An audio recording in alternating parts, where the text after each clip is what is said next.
Khi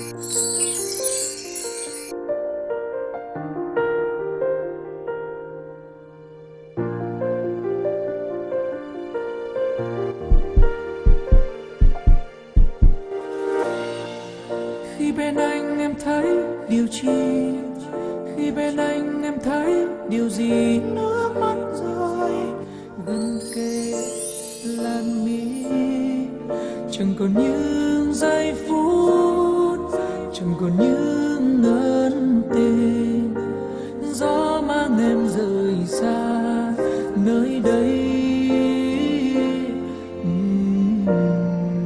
Khi xa anh em nhớ về ai, khi xa anh em nhớ một người chắc không phải một người như anh, người từng làm em khóc, người từng khiến em buồn.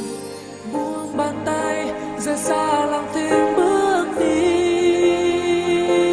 hạt mưa rơi buông bay trái tim nhiều hoài, ngàn yêu thương phút tan bóng xa.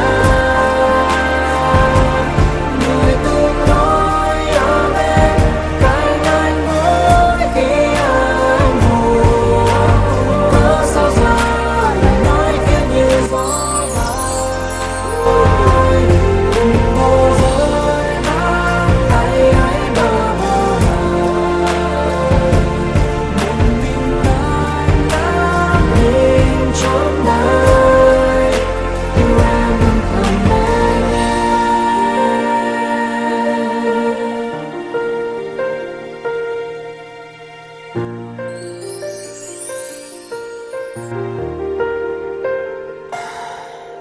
Yêu thương không còn nơi đây, mang tình buồn theo mây, cơn mơ về mong manh cơ thể ta cho qua mau quên đi phút giây. Mưa rơi trên đôi mi của lối vắng, ánh sáng mở buông lên là khói trắng, màu giọt em nụ cười ngày hôm qua, ký ức có ngủ quên chìm trong mà xứng đắng. Anh nói dòng nước mắt sâu lắng, anh nhớ nỗi buồn của em ngày không nắng. Buông bàn tay rời xa lòng tình bước đi, hạt mưa rơi buông bay trái tim nhiều hoài, anh nói dòng nước mắt sâu lắng, yêu thương phút tan bóng xa.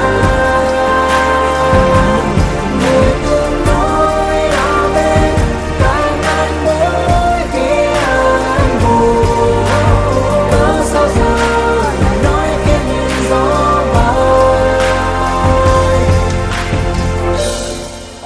Bàn tay bơ vơ mà cầm bông hoa chờ mong nhớ thương, làm sao quên người ơi tình anh mãi như hôm nào, vẫn yêu người và vẫn mong em về đây. Giọt nước mắt tại sao cứ lần rơi